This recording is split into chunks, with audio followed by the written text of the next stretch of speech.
बिस्मिल्लाहिर्रहमानिर्रहीम, अस्सलाम वालेकुम। मैं हूं करामत मुगल और मेरे साथ हैं ईसा नकवी।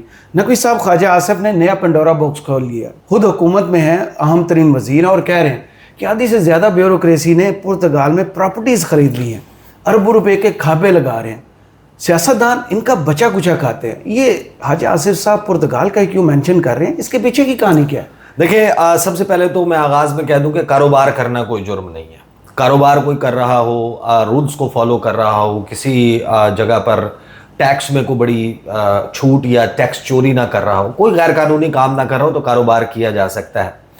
लेकिन उसके बावजूद हो सकता है कि अलीम खान साहब ने जो किया वो किसी भी जुर्म की जद में ना आता हो। सही। लेकिन पाकिस्तान की सियासत भी और पाकिस्तान के अशराफिया पॉलिसी साज मजमूई तौर पर एक परफेक्ट केस स्टडी है कॉन्फ्लिक्ट ऑफ इंटरेस्ट की। सही। मफादात का टकराव कि आप बैठकर पॉलिसी डिसीजंस ले रहे हैं, आप फैसले कर रहे हैं और at the helm of affairs हैं, आप काबीना में हैं, आप एग्जीक्यूटिव के करीब हैं, आपको वहाँ पर जगह मिली हुई है, आप फैसलों पर असरअंदाज हो सकते हैं, उनको रिवर्स करवा सकते हैं, नए फैसले करवा सकते हैं, और साथ में आपका एक कारोबार भी है। और उस कारोबार, देखें, मेरा ख्याल है कि जो पुर्तगाल मेंशन किया है ना, उसने एक पंडोरा बॉक्स खोला। हो सकता है कि ख्वाजा आसिफ साहब जो हैं वो किसी और को हिट आउट करने के चक्कर में जाने अनजाने में वो सवाल उस शख्स पर भी ले गए हैं जो इमरान खान की पीठ में छुरा घोंपने का मुलजिम है।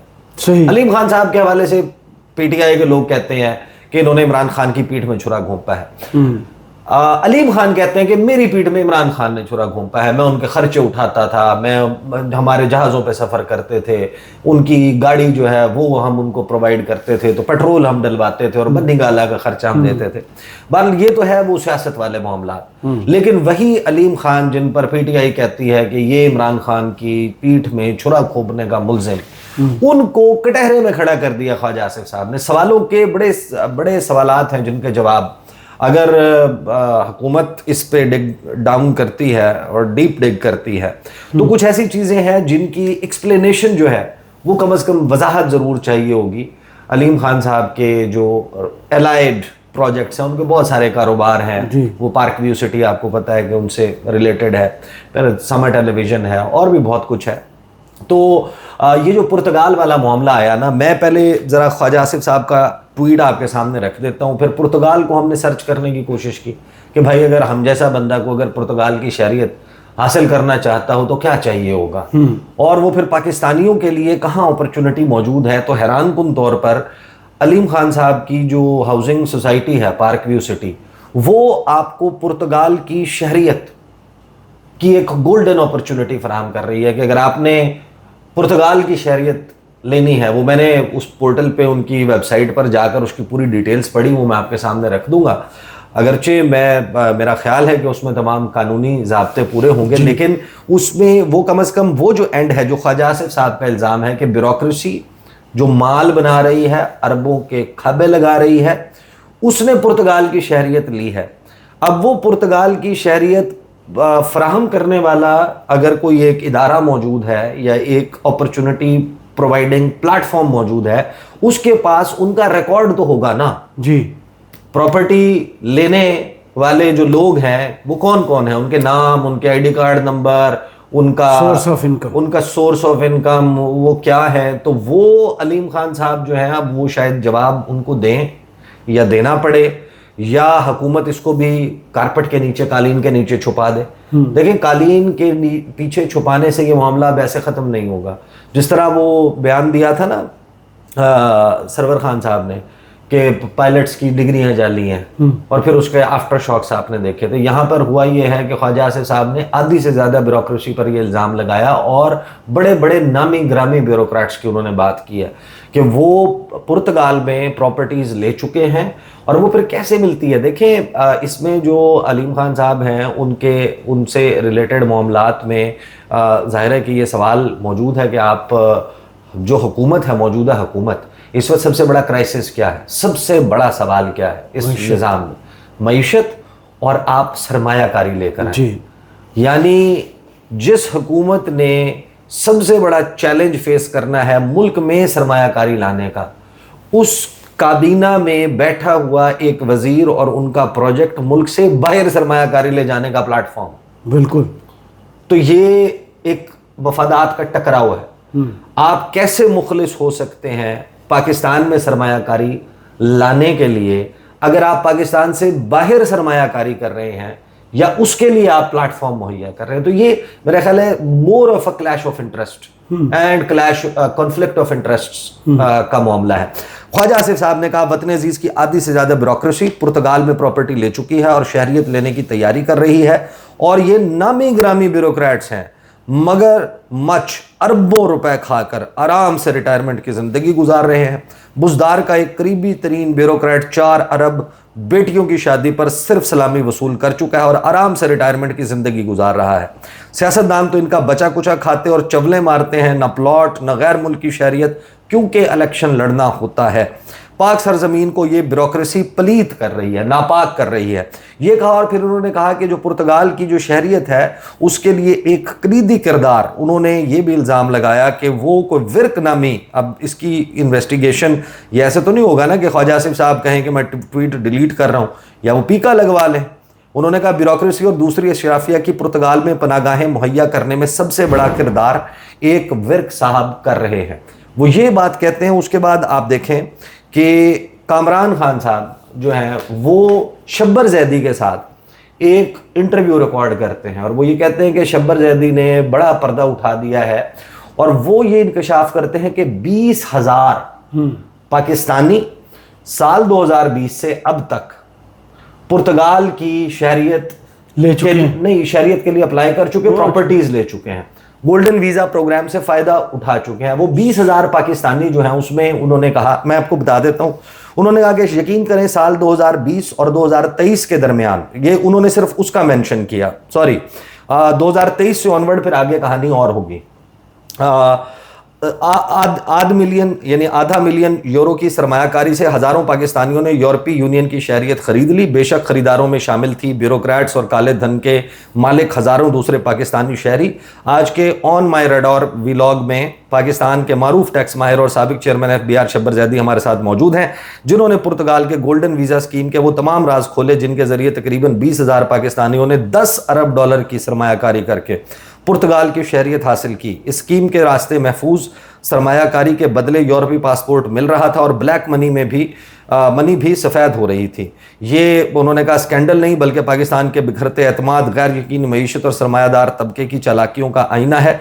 फिर उन्होंने आगे उसका वो लिंक दिया। वो आप जब इस सारे मामले को स्टडी करने की कोशिश करते हैं कि आखिर ऐसा क्या है, देखिए अलीम खान साहब के जो सोसाइटी है, हाउसिंग सोसाइटी है, जिनका प्रोजेक्ट है, उसके पोर्टल पे जब आप जाकर इसकी तफसीलात पढ़ते हैं तो आपको ये अंदाज़ा होता है कि उन्होंने शायद सिर्फ 100 लोगों के लिए इन्वेस्टमेंट अपॉर्चुनिटी जो उनके पोर्टल के मुताबिक है, लेकिन वो 100 लोग भी कौन हैं, बाकी और कौन कौन ये काम कर रहा है। यहाँ से बेसिकली आपको थोड़ा सा रास्ता मिल सकता है, खुरा मिल सकता है कि अगर वाकई ख्वाजा आसिफ साहब का ये इल्ज़ाम दुरुस्त है और उसके लिए रास्ता यहाँ से था, तो ज़रा, और हुकूमत खुद में मुखलिस है उनको पकड़ने में, उस चावल की देख के कुछ दाने चख के देख लें जायका कैसा है, उनसे पूछ लें कि क्या 100 से ज़ायद भी लोग आए थे, मजीद आए थे, वो कौन कौन थे जो ये करना चाह रहे थे और कौन कौन है जो ये प्लेटफॉर्म मुहैया कर रहा है। जब आप पोर्टुगीज़ नेशनैलिटी के लिए गोल्डन वीज़ा स्कीम की तफसीलात में जाते हैं तो आपको पता चलता है कि उसमें मुख्तलिफ है कि हेरिटेज के और उसमें सपोर्ट के मद में अगर आप इतने लाख यूरो दे दें तो आपको शहरियत मिल जाएगी, आपकी फैमिली को शहरियत मिल जाएगी। अगर आप एक ऐसा बिजनेस स्टार्ट कर लें जिससे 10 हमारे शहरियों को, वहाँ के नेशनल्स को, बाकी आप अपने रखें, लेकिन 10 हमारे जो पोर्टुगीज़ नेशनल्स हैं उनको रोजगार मिल जाएगा तो हम आपको गोल्डन वीजा दे देंगे। अच्छा, गोल्डन वीजा इजंट नेशनैलिटी और रेजिडेंस, रेजिडेंस जरूर है। गोल्डन वीजा के बाद आपका एक वीजा फ्री ट्रैवल है, एक लंबा प्रोसेस है, 5 साल में आपको हर साल मिनिमम 7 दिन पोर्टुगाल में गुजारने हैं। जिस तरह आपको मुख्तलिफ ममालिक के मुख्तलिफ रूल्स हैं कि आपको 180 दिन विदाउट मेकिंग एन एग्जिट गुजारने हैं और उसके बाद आपका इतना मिनिमम स्टे जो है वो हमारे मुल्क में होगा तो हम आपको रेजिडेंस परमिट देंगे और फिर इतना हो जाएगा, इतने साल के बाद, 2 साल के बाद हम उसको उसमें कन्वर्ट कर देंगे और 5 साल के बाद हम आपको पासपोर्ट दे देंगे। तो ये एक लंबा प्रोसेस है, ऑन गोइंग प्रोसेस है।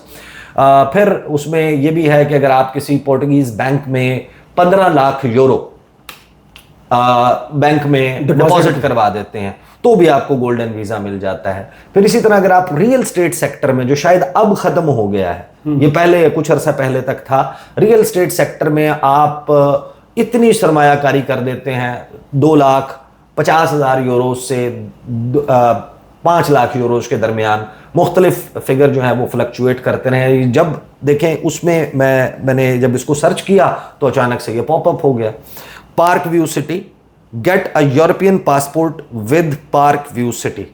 अब इसमें जो तफसील लिखी हुई है ये है जनाब 4 जुलाई 2022।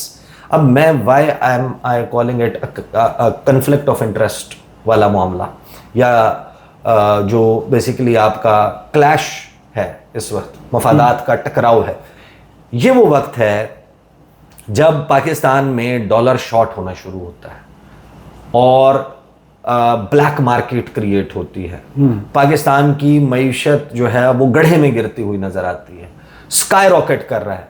मनी चेंजर्स के पास पाबंदियां लग गई थी। आपको याद है कि कैसा क्रैकडाउन हुआ था कराची में? जी, कराची में मनी चेंजर्स के बाहर सादा कपड़ों में एजेंसियों के एहलकार खड़े करवा कर इसको रोका गया था कि जो मैसिव बल्क बाइंग हो रही थी और पाकिस्तान में एक सियासी अदम इस्तेहकाम जो है वो मौजूद था।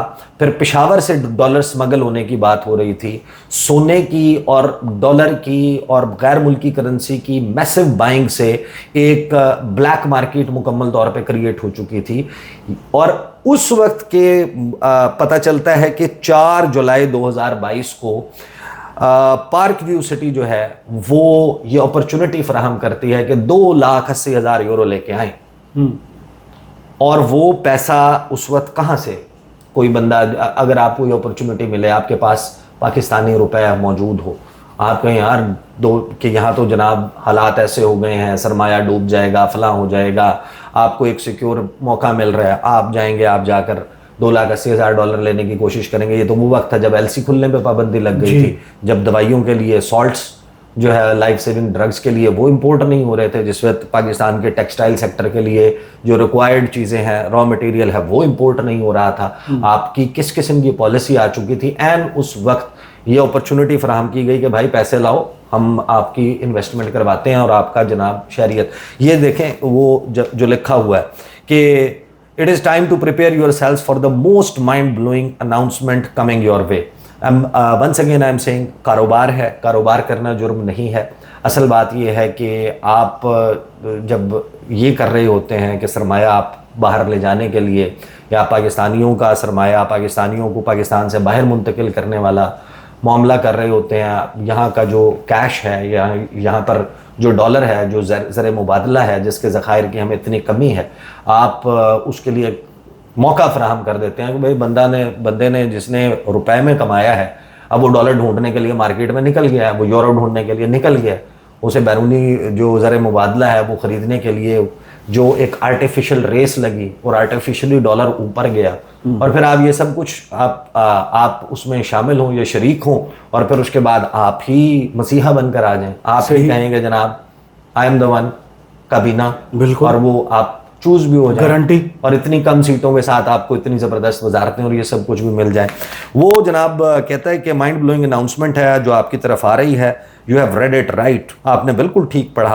Park view city has made it's presence known in one of the biggest tourist attractions on earth, कि दुनिया की सबसे बेहतरीन जो सियाहती, हम पाकिस्तान को कहते हैं, हम कहते हैं गिलगित बल्तिस्तान, हम कहते हैं नॉर्दर्न एरियाज, हम कहते हैं कि हमारे कि हम हैं दुनिया की सबसे बड़ी, यानी कि हम कहते हैं ना कि हम पूरी दुनिया की सबसे बेहतरीन सियाहती डेस्टिनेशन है, जहाँ पर कराकरम, जहाँ पर हिमालयाज, जहाँ पर हिंदू कुश का संगम होता है, जहाँ पर आपकी मजेस्टिक माउंटेन्स हैं, जहाँ पर आपके पास बेहतरीन किस्म के सहरा हैं, खलियान हैं, जो तारीख़ी वर्सा है, यहाँ जो इमारतें हैं, यहाँ जो कल्चर है, यहाँ पर आएँ, यहाँ पर सियाहत करें।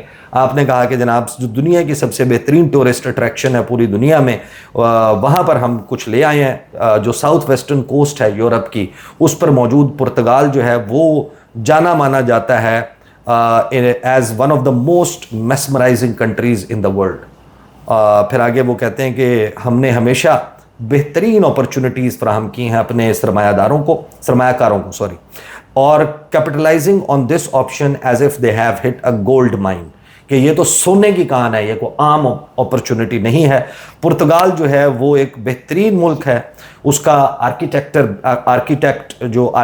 आर्किटेक्चर है वो बेहतरीन है, और हम इतना इंस्पायर हैं उनसे कि हमने इस्लामाबाद में डाउनटाउन जो अपना बनाया वो पोर्टुगीज़ जो फन तामीर है उससे मुतासिर होकर बनाया। अब यूरोप का पासपोर्ट हासिल करना few steps away with the park view city, चंद कदम की दूरी पे है। यानी कि आप पार्क व्यू सिटी अगर आप हमारे पास आ रहे हैं तो इसी तरह के हम आपको यूरोप लेकर जा रहे हैं।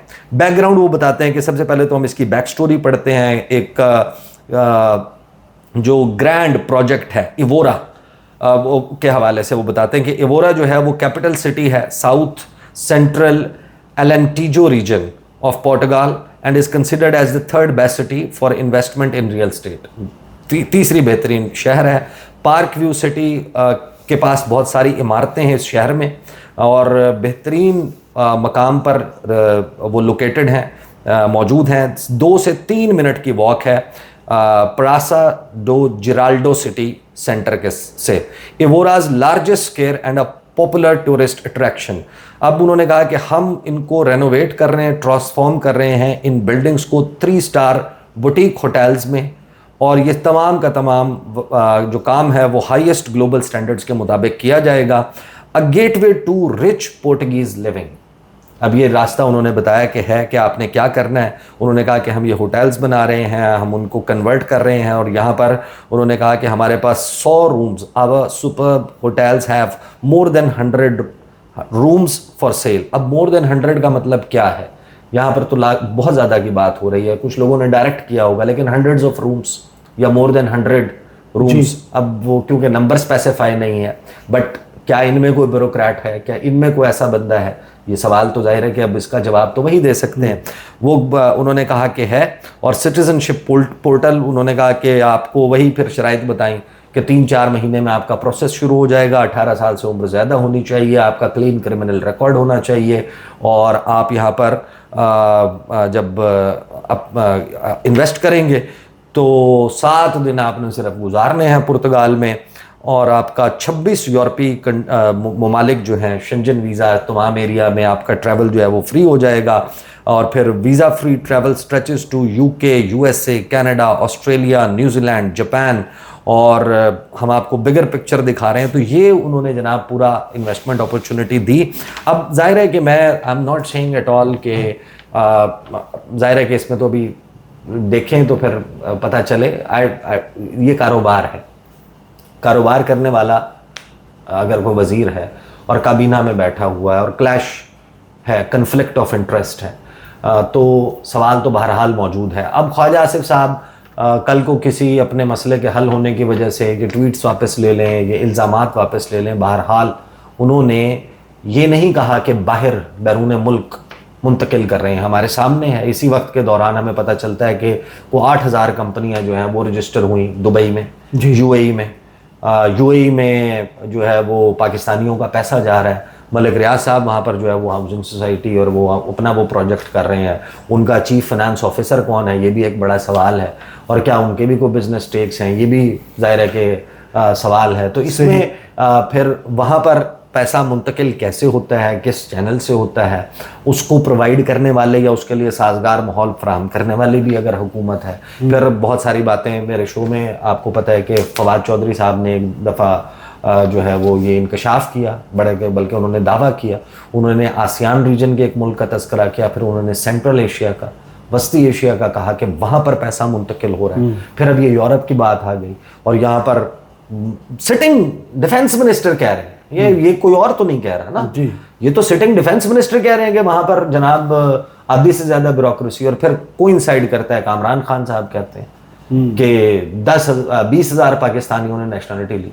अगर 500,000 यूरो से ली हो और आप इस वक्त तो 327, 47 पता नहीं इस तरह 37 और आगे भी गया है, लेकिन आप उसको एक स्टैंडर्ड रेट पर रख दें, आप कहेंगे 300 पे कैलकुलेट कर लेते हैं। 300 को ज़रा आप ज़रब तो दें, कितने खरब, कितने 100 खरब बनते हैं पाकिस्तानी रुपयों में। अगर आप 20,000 को ज़रब दे दें 20,000 पाकिस्तानियों को पहले आप ज़रब दें 500,000 यूरो से, जी, यानी 5 लाख से, 5 लाख को 20 लाख से ज़रब फिर दें, 300 से 20,000 से ज़रब दें, फिर उसको 300 से ज़रब दें, फिर आप उसको 280 पे तकसीम कर दें, तो वो लगभग, यानी कि डॉलर का जो रेट है लगभग 10 अरब डॉलर ही है जो गया है। इसमें कौन कौन शामिल है, ये तो जाहिर है कि अगर रियासत चाहे, अगर हुकूमत चाहे कि हमने, हाँ जी, हमने इसको इन्वेस्टिगेट करना है और किस तरीके से कौन कौन पैसा ले गया पाकिस्तान से बाहर, वो ले जाने का मजाज था या नहीं, उसकी क्लीन मनी थी या नहीं। स्कैंडल बहुत बड़ा है। हुकूमत या ख्वाजा आसिफ साहब सिर्फ इसको अपने किसी स्कोर को सेटल करने के लिए इस्तेमाल कर रहे हैं या मामला बड़ा है, ये तो अब पता चलेगा। बहुत शुक्रिया ईसा नकवी आपके तजिए का। कमेंट्स बॉक्स में ज़रूर बताइएगा ये वीडियो आपको कैसी लगी। इजाज़त दीजिए, अल्लाह हाफिज़।